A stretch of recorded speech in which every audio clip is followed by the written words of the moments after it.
Hello मेरे प्यारे बच्चों, फिर से आपका स्वागत है आपकी फिजिक्स की क्लास में। हम यहाँ पर बात कर रहे हैं सिंपल हार्मोनिक मोशन की। सिंपल हार्मोनिक मोशन को अगर हम डिफाइन करें तो वो एक स्पेशल केस है ऑसिलेटरी मोशन का, जिसमें बॉडी हमेशा स्ट्रेट लाइन पर ऑसिलेटरी मोशन परफॉर्म करती है और उसका एम्पलीट्यूड कांस्टेंट होता है। तो यहाँ पर दो कंडीशन हमने लिखी थी। हमने यहाँ पर स्ट्रेट लाइन, जब सिंपल हार्मोनिक मोशन की हम बात करते हैं तो वहाँ पर हमने एक स्पेशल कंडीशन देखी थी जिसमें acceleration is directly proportional to negative of displacement होता है। अगर ये कॉन्सेप्ट आपने नहीं समझे हैं तो आप हमारे प्रीवियस वीडियो जरूर देखिए, तब आगे के कॉन्सेप्ट आपके और ज़्यादा क्लियर होंगे।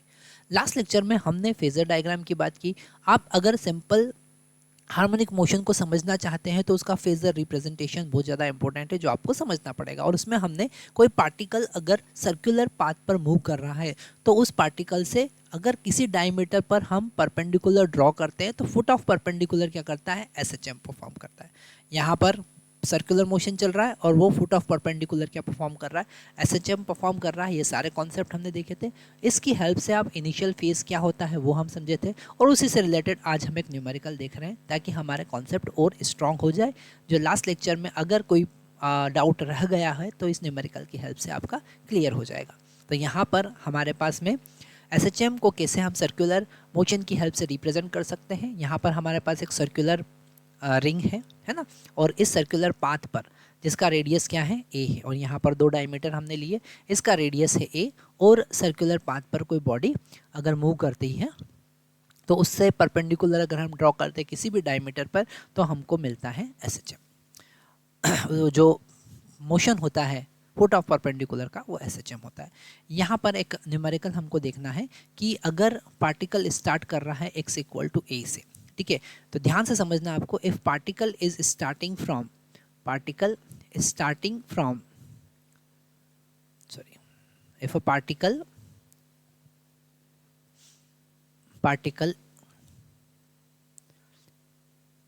starting from x equal to a by 2, find its equation of displacement. Find its equation of displacement, time varying displacement आपको फाइंड करना है, ठीक है। तो यहाँ पर x equal to a by 2 हमको पता है जनरल इक्वेशन क्या होती है। ध्यान से समझना, एक एक कॉन्सेप्ट आपके क्रिस्टल क्लियर हो जाएंगे अगर कॉन्सेप्ट आप ध्यान से समझते हैं, क्वेश्चन को ध्यान से समझते हैं। तो जनरल इक्वेशन अगर डिस्प्लेसमेंट की देखें तो हमारे पास general equation x equal to a sine omega T plus phi था, ठीक है। ओके, तो यहाँ पर ओमेगा हमको पता है, ए हमको पता है, और फाई इनिशियल फेज है, और उसकी ही हम बात कर रहे हैं। फेजर डायग्राम कैसे आपकी हेल्प करेगा चीज़ों को समझने के लिए। तो यहाँ पर हमको पता है at t equal to 0 x का वैल्यू जो है वो a बाई 2 है। तो यहाँ पर हम पुट कर देंगे। तो यहाँ पर अगर हम x का वैल्यू a बाई 2 पुट करते हैं, ओके, a साइन और t का वैल्यू यहाँ पर 0 पुट करते हैं तो ये तो 0 हो जाएगा, बचेगा साइन फाई। a से a कैंसिल कर सकते हैं और साइन फाई इक्वल टू मिला हमको 1/2। अब यहाँ पर बड़ा ध्यान से आपको समझना पड़ेगा क्या कॉन्सेप्ट है। हमको पता है कि साइन जो है वो फर्स्ट क्वाड्रेंट में पॉजिटिव होता है, सेकंड क्वाड्रेंट में भी पॉजिटिव होता है, और यहाँ पर अगर a का वैल्यू हम नेगेटिव लें, प्लस भी हो सकता है और माइनस भी हो सकता है, ठीक है। तो यहाँ पर आपके पास में प्लस 1/2 भी आया और sine phi is equal to minus 1/2 भी आया, ठीक है ना। तो यहाँ पे प्लस माइनस दोनों कंडीशन दे रखी है। तो यहाँ पर फाई के वैल्यू क्या क्या हो सकते हैं, 0 से 2 पाई के बीच में। तो फाई का वैल्यू एक हो सकता है पाई/6 पर ये क्या होगा, इसका फाई का वैल्यू कितना होगा 1/2, साइन फाई का वैल्यू 1/2 होगा, प्लस सेकंड क्वाड्रेंट में भी साइन क्या होता है, पॉजिटिव होता है। तो 5 पाई/6 पर भी क्या होगा, है ना, मतलब कि पाई प्लस पाई/6 पर साइन पॉजिटिव होता है। तो यहाँ पर 5 पाई/6 आ गया, या पाई माइनस पाई/6 पर भी पॉजिटिव होता है। और अगर हम यहाँ पर फाई इज इक्वल टू 7 पाई/6 देखें तो ये पहुँच गया कहाँ पर, ये पहुँच गया थर्ड क्वाड्रेंट में, ठीक है। तो उसमें नेगेटिव होता है, मतलब ये जो दो वैल्यू है यहाँ पर 1/2 प्लस 1/2 आया, और ये जो दो वैल्यू अब लिख रहा हूँ वो वहाँ पर माइनस 1/2 आएगा। और फाई का वैल्यू हम 11 पाई/6 भी लिख सकते हैं। तो इतनी सारी वैल्यूज़ हमारे पास में आती है। अब यहाँ पर अगर हम कंडीशन को ध्यान से देखें कि सबसे पहला कंडीशन जो है, सबसे पहला कंडीशन जिसमें फाई का वैल्यू प्लस पाई बाई 6 है, तो यहाँ पर आ गया ये प्लस पाई बाई 6। ओके, और जो फुट ऑफ परपेंडिकुलर है वो यहाँ पर है। अब अगर यहाँ पर फाई का वैल्यू पाई बाई 6 है, इसका मतलब ये पार्टिकल आगे बढ़ रहा, मतलब यहाँ पर ये जो फुट ऑफ परपेंडिकुलर है ये एक्सट्रीम पोजीशन की तरफ मूव कर रहा है। मतलब यहाँ पर वो पोजीशन के साथ में उसका डायरेक्शन, वेलोसिटी का डायरेक्शन भी बता रहा है। ओके, तो फर्स्ट केस जो है इसका मतलब ये है कि पार्टिकल जो है वो x equal to a by 2 से स्टार्ट कर रहा है टूवर्ड्स द एक्सट्रीम पोजीशन। तो ये बताएगा towards the extreme position, towards the extreme position, extreme position. Okay, अब हम दूसरा केस लेते हैं। दूसरे केस को दूसरे कलर से ले लेते हैं, ग्रीन कलर ले लेते हैं। दूसरा केस यहाँ पर है जिसमें जो फाई का वैल्यू है सेकंड है 5 पाई बाई 6। ठीक है, फाई का वैल्यू कितना है 5 पाई बाई 6, मतलब यहाँ से घूम के यहाँ तक गया। ठीक है, अब यहाँ पर अगर हम जो सर्कुलर पाथ पर फेजर है उसकी बात करें तो वो किधर जा रहा है, अपोजिट डायरेक्शन में जा रहा है। मतलब यहाँ पर पार्टिकल जो है, मैं ग्रीन कलर से बता रहा हूँ, ये towards the mean position move कर रहा है।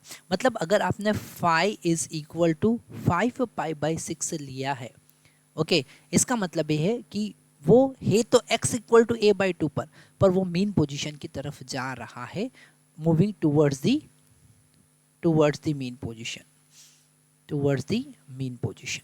किधर जा रहा है, वो मीन पोजीशन की तरफ जा रहा है ना। मतलब यहाँ पर डायरेक्शन चेंज हो गया। मतलब 4 कंडीशन है। अगर हमने SHM की बात की, देखिए ये कोई पार्टिकल SHM परफॉर्म कर रहा है, ये है मीन पोजीशन, यहाँ पर भी a बाई 2 है और यहाँ पर भी a बाई 2 है, पर यहाँ का a by 2 minus a by 2 होगा।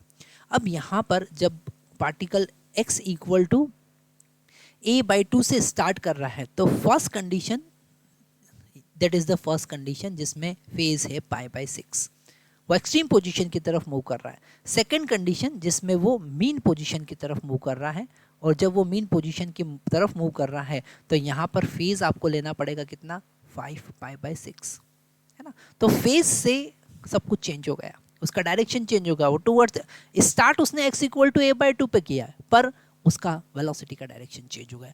अगर यहाँ पर बात करें, हम यहाँ पर पहुँच जाते हैं, थर्ड क्वाड्रेंट में पहुँच जाते हैं। थर्ड क्वाड्रेंट में मतलब अब हम यहाँ पर ये वाला फेज देख रहे हैं, फाई इक्वल टू हम देख रहे हैं 7 पाई बाई 6, है ना। और हमको यहाँ पर पता चल रहा है कि जो फेजर है वो towards the extreme position move कर रहा था, उसका फुट ऑफ परपेंडिकुलर भी towards the extreme position move करेगा, है ना। तो ये वाला कौन सा कंडीशन है, जब वो towards the extreme position move कर रहा है, तब यहाँ पर फाई का वैल्यू जो होगा, है ना, फाई का वैल्यू क्या होगा, 7 पाई बाई 6 होगा।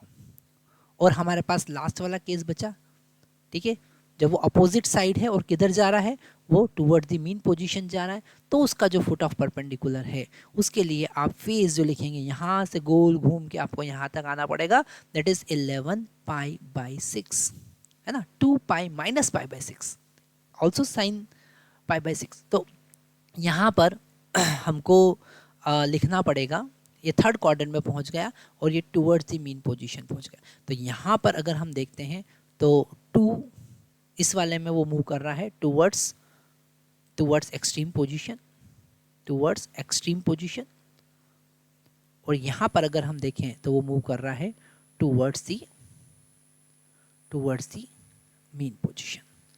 ठीक है, तो यहाँ पर ये चारों केस को आप कैसे रिप्रेजेंट कर सकते हैं, उसके लिए हमारे पास फेज है। फेज की हेल्प से हम क्या बता सकते हैं, उसका पोजीशन के साथ में, स्टार्ट कहाँ से हुआ, उसके साथ में किस डायरेक्शन में वो मूव कर रहा है वो भी बता सकते हैं। इसलिए फेज बहुत ज़्यादा इंपॉर्टेंट पॉइंट है, इंपॉर्टेंट पैरामीटर है जो आपको समझना है, और वही हमने यहाँ पर समझाने की कोशिश की। इससे रिलेटेड और भी जेईई में जो क्वेश्चन आए हुए हैं हम उसकी बात करते हैं। नेक्स्ट क्वेश्चन हमारी स्क्रीन पर है, आपको दिख रहा है क्वेश्चन स्क्रीन पर। क्वेश्चन में गिवन है a particle is revolving, question में गिवन है particle P is revolving around center O with a radius of circular path R and angular velocity omega। ठीक है, as shown in figure। ये है question 2023 8 अप्रैल evening shift का। Okay, the projection of OP on the x axis at time T is, ठीक है। तो यहाँ पर t इक्वल टू 0 से वो स्टार्ट हुआ था जब फेज था 30 डिग्री, फिर वो पहुंचा कहाँ पर, वो पहुंचा PT, जहाँ पर ओमेगा टी और वो एक्स्ट्रा एंगल चला। तो अगर हम फुट ऑफ परपेंडिकुलर की बात करेंगे, foot of perpendicular on projection of OP on x axis, अगर हम एक्स एक्सिस पे इसका प्रोजेक्शन देखेंगे, है ना, तो ये जो प्रोजेक्शन है वो है x इक्वल टू रेडियस है r, तो हम r लिखेंगे cos omega T plus pi by 6, okay, omega T plus pi by 6। और यहाँ पर अगर आप चाहें तो ओमेगा का वैल्यू वैसे पूछा नहीं है, तो हम यहाँ पर लिख देंगे C is the correct answer. कौन सा आंसर करेक्ट होगा, C करेक्ट आंसर होगा, है ना। तो वो फेजर डायग्राम की हेल्प से हमको बताना है कि कैसे आप SHM को रिप्रेजेंट कर सकते हैं। नेक्स्ट क्वेश्चन हमारी स्क्रीन पर है।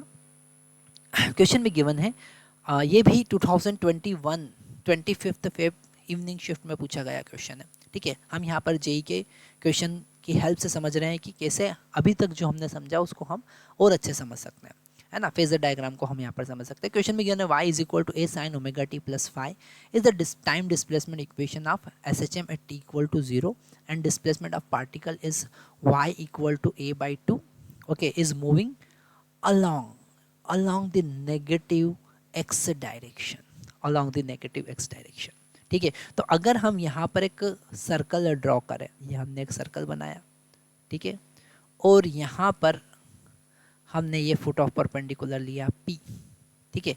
स्टार्टिंग हुआ था कहाँ से, फाई नॉट से, ठीक है, और वो आगे बढ़ा और यहाँ पर पहुँचा ओमेगा टी तक, ठीक है। अब यहाँ पर हमको पता है कि नेगेटिव x डायरेक्शन में वो मूव कर रहा है, हे y is equal to plus a by 2, पर नेगेटिव x डायरेक्शन में मूव कर रहा है, मतलब फेजर यहाँ नहीं यहाँ पर होगा, ठीक है। तो उसका फेज उसका फेज होगा वो कितना होगा, phi equal to 5 pi by 6, जो हम अभी डिस्कस कर चुके हैं। अगर a बाई 2 पे है ना, तो हम डायरेक्टली लिख सकते हैं 5 पाई बाई 6। तो आप समझ सकते हैं कितने इंपॉर्टेंट कॉन्सेप्ट हैं जो हम यहाँ पर डिस्कस कर रहे हैं। आगे देखते हैं। नेक्स्ट क्वेश्चन हमारी स्क्रीन पर है। हमने जो इक्वेशन देखा है, हमने क्या इक्वेशन देखा है, डिस्प्लेसमेंट का equation y is equal to a sine omega T plus phi होता है। इसी से रिलेटेड हमारी स्क्रीन पर नेक्स्ट क्वेश्चन है जो JEE 2023 25 जनवरी इवनिंग शिफ्ट में पूछा गया है ना, जैसा हमारे स्क्रीन पे दिख रहा है। और यहाँ पर हम बात कर रहे हैं डिस्प्लेसमेंट की इक्वेशन की, ओके। तो यहाँ पर डिस्प्लेसमेंट का इक्वेशन क्या होता है, डिस्प्लेसमेंट का इक्वेशन होता है x equal to a sine omega T plus phi. और ये सारी चीज़ें हमने बार बार डिस्कस की है कि यहाँ पर ओमेगा क्या है, फाई क्या है। और अगर t इक्वल टू 0 पर x इक्वल टू 0 है, मतलब स्टार्टिंग फ्रॉम मीन पोजीशन, तो आप लिख सकते हैं x equal to a sine omega t, है ना। अगर वो मीन पोजीशन से स्टार्ट हो रहा है तो उसी से रिलेटेड हमारे पास में एक क्वेश्चन है। क्वेश्चन में गिवन है particle execute simple harmonic motion between x equal to minus a to x equal to plus a if the time taken by the particle to go from x equal to 0 to x equal to a by 2, मतलब कि 0 से a by 2 तक जाने में वो 2 second ले रहा है। then time taken by the particle to go from x equal to a by 2 to a। अब इस क्वेश्चन को सॉल्व करने के लिए हम यहाँ पर इसका वेव फॉर्म बनाते हैं सबसे पहले, है ना। तो हम बहुत क्लियरली समझ जाएंगे कि एक्चुअल में कितना इजीली हम इस क्वेश्चन को सॉल्व कर सकते हैं। यहाँ पर जो वेव फॉर्म बनेगी वो साइन की वेव फॉर्म बनेगी, जैसा हम एक साइकिल की बात कर रहे हैं, ठीक है। और यहाँ पर जब हम t इक्वल टू 0 से बात करें तो t equal to capital T जो कि टाइम पीरियड है, ओके, एक साइकिल पूरा कंप्लीट हो जाएगा। और t equal to t by 2 तक आधा साइकिल कंप्लीट होगा, और t equal to t by 4 तक वो 0 से a तक पहुंचेगा, ओके। पर यहाँ पर उन्होंने a बाई 2 तक का टाइम दिया है, ठीक है, यहाँ तक पहुंचा वो a बाई 2 तक, मतलब ये जो टाइम इंटरवल हम यहाँ पर इंडिकेट कर रहे हैं वो गिवन है, that is equal to 2 second. तो हम यहाँ पर सबसे पहले टाइम पीरियड फाइंड करेंगे इस इक्वेशन का यूज करके। कैसे इक्वेशन का यूज करेंगे कि x equal to a sine omega t मान लेते हैं, ठीक है। अब यहाँ पर जब t का वैल्यू 2 सेकंड होगा तो वो x equal to a by 2 पे पहुँच जाएगा, है ना। जब हमने यहाँ पर t इक्वल टू 2 सेकेंड रखा तो x का वैल्यू कितना हो जाएगा, a/2 हो जाएगा। ओके अच्छा यहाँ पर x का वैल्यू अगर a/2 हो गया तो हमने x का वैल्यू a/2 रखा is equal to a sine omega as it is, और t का वैल्यू 2 तो ये 2 ओमेगा हो गया, a से a कैंसिल हो गया। अब यहाँ पर 1/2 बचा sine omega, sine 2 omega is equal to 1/2 मतलब 2 ओमेगा इज इक्वल टू π/6 होगा, ये तो हमको पता ही है ना। 30 डिग्री पर होता है साइन 1/2, साइन का वैल्यू 1/2। और यहाँ पर अगर हम टाइम पीरियड कैलकुलेट करें तो 2 इंटू हमको पता है ओमेगा और टाइम पीरियड में रिलेशन 2π/t होता है, omega is equal to 2π/t होता है, that is equal to π/6।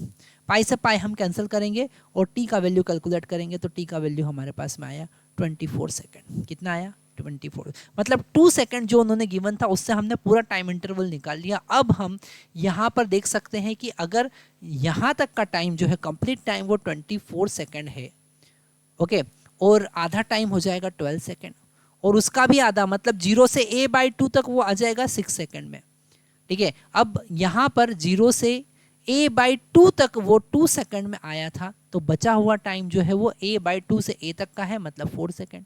Directly answer दे सकते हैं।